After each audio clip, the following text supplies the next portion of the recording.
Hi, my dear students of PG 4th semester. I welcome you all after a long vacation of 5 days. As you know, today is my second class of PG 4th semester. So let me do the introduction and appreciation and chief features of the novel titled Coolie by Mulk Raj Anand. I wish to remind you once again, please don't forget to send back your feedback or comments after viewing my e-contents or after going through my PDFs, as it will help me a great deal to do efforts in creating something new for all of you. So, let's start today's topic. First of all, we should understand the word or the term coolie. What do you understand by the word coolie? Coolie is a term for an unskilled laborer, though it can also be used as pejorative, that stands for insulting or critical meaning. And Mulk Raj Anand is perhaps the most prolific of all living writers in India. In his lifetime career, he has produced more than a dozen novels, about 70 short stories, and numerous other works. He won the Sahitya Academy Award in 1972 for his novel Morning Face. He has also written autobiography and biography. His major novels are Untouchable, Coolie, Two Leaves, and a Bird, The Village Across the Black Water, etc. Mulk Raj Anand is an Indo-Anglian writer. So, do you understand who is called Indo-Anglian? Indo-Anglian, this is written and created by Indians through the English language. And who are Anglo-Indian? It is written and created by the English men, that means writer, on the themes and subjects related to India. Coolie by Mulk Raj Anand was first published in 1936 and helped to establish Anand as one of the foremost Anglophone Indian writers of his day. Like much of his other work, his novel is concerned with the consequence of British rule in India and with the rigid caste system that structured Indian society. Anand's novels tells the story of Munnu, a young boy from the Kangra Hills in Bilaspur. He is an orphan who lives with his aunt and uncle. However, early in the novel, they reveal they can no longer support Munnu and insist that he get a job. This is the beginning of a journey that will take Munnu to Bombay and beyond, but it also marks the end of his childhood. With his uncle named Dyaram, Munnu travels to a nearby town where he finds a job as a servant to a bank clerk, Babu Nathuram. Munnu is mistreated by his mistress wife, but he admires his master's younger brother Premchand, who is a doctor. Babu Nathuram himself is something of a caricature, a typical example of a middle class Anglophile who has internalized the values of colonizer and firmly believes in the supremacy of white people. A great fuss is made when the aptly named Mr. English visits the bank where Babu Nathuram works, but Anand uses this episode to haircut the apparent superiority of the English. When Premchand inquires about the best place in Britain to further his medical training, it is revealed that Mr. English is uneducated and does not know. After accidentally injuring Sheila, Babu Nathuram's daughter, Munu is beaten and decides to run away. He makes it as far as Daulatpur, where he is taken in by Prabha Dayal, who runs a pickle factory. Prabha and his wife are kind to Munnu, although the work is hard. Throughout the novel, Anand points to the way the lower classes are exploited by those above them, with Munnu being the ultimate example of this exploitation.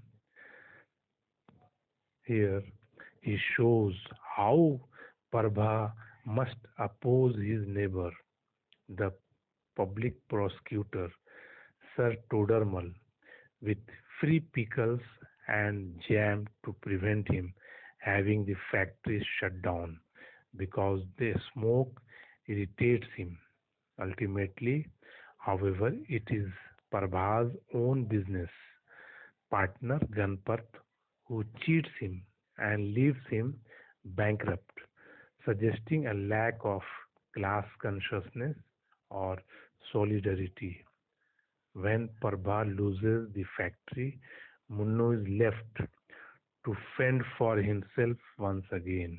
He meets an elephant driver who is traveling to Bombay with a circus and decides to join them.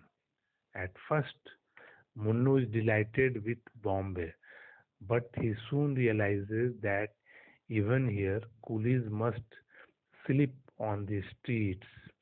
He finds work at Sir George White's cotton mill, where he meets Ratan, a man he comes to idolize. Ratan is a wrestler and a member of the workers' union, a man who has chosen to fight his masters and reject the exploitative conditions in which he labors. The optimistic possibility symbolized by Ratan is short lived for Munnu. However, as the riot breaks out during a workers' strike and he becomes lost. While wandering the streets, he is run over by Mrs. Manwaring's car. As compensation, she hires him as a servant of her and takes him to Shimla. Mrs. Manwaring offers insight into another dimension of Indian society. She has English as well as Indian ancestry and longs to be accepted by English society. As a result, she traveled to England and married a young English soldier. Her desire to be recognized as English can also be read as a desire to be recognized as white, with all of the privileges that accompany whiteness in colonial India. Privileges, privileges that Munnu will never enjoy. Despite the kindness that Mrs. Manwaring shows him, Munnu contracts contracts contracts tuberculosis and dies, aged just 15. Coolie is a devastating account of poverty and exploitation focused not just by Munnu but thousands and lakhs like him. Anand shows how the racial class hierarchies imposed by British colonialism have intersected or overlaid the existing caste system to make life impossible for coolies. Munnu has no real control over his life, over the work he does, or where he lives, or how he is treated. As he moves from one place to another in search of a job or a home, he moves from one tragedy to another. in his travels and through the various people he meets and is implied by he is exposed to the multiplicity of life in India, which is made vivid by Anand's prose. If the novel portrait of Munnu's life raises difficult questions about Indian society, Munnu's death raises the question of whether there can be any future for a coolie if nothing changes. Coolie is one of the most popular novels of Anand. It is a representative work of Anand. It has been translated into over 20 important languages of the world. It has highly praised by the readers and critics alike. It has been hailed as a classic by Richardson in The Statesman. A Spectator London glorified this novel by calling its hero Munnu a universal kind of figure. He is the universal character not only of India but of mankind. Another critic named Herbert Reed praised the novelist for contrasting innocence with experience. Coolie highlights the social and economic problems of the coolies, low-paid workers, laborers, and servants. Here in the novel, the main factor is not the caste factor, but the economic factor. Munnu, the central character, belongs to the upper caste, but he works as a menial servant in the house of a bank clerk. He works hard, still he is abused, scolded, and roughly treated by the wife of the bank clerk. He feels had he been rich, he would have been respected. Mulk Raj, in his novels, champions the cause of the underdog and the downtrodden. His humanism and sympathy for the poor, needy, and the exploited give a socialistic as well as Gandhian turn to his philosophy. Each one of his novels deals with a social problem. Untouchable deals with the problem of untouchability and social injustice. Coolie deals with the problem of exploitation. The Village discusses the problem of abject poverty and indebtedness.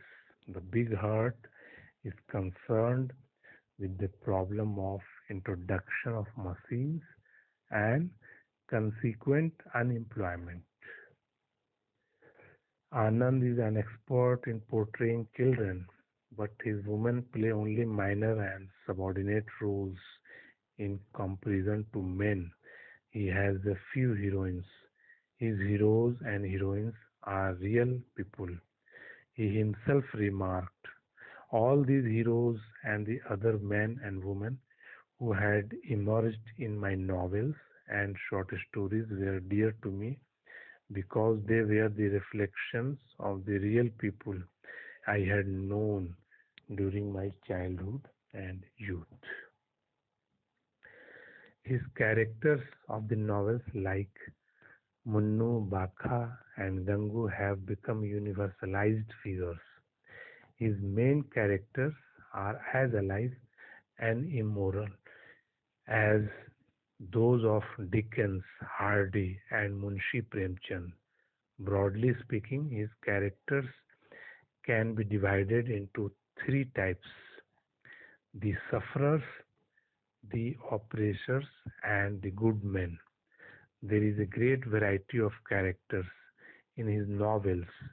In his pages, we meet nawabs, landlords, soldiers, policemen, lawyers, politicians, revolutionaries, priests, teachers, merchants, contractors, moneylenders, clerks, factory workers, coolies, sweepers, washermen, cobblers, barbers, carpenters, fruit vendors, farmers, coppersmiths, circus walas, and what not. Okay, guys, let me conclude here with okay, bye for now. Thank you.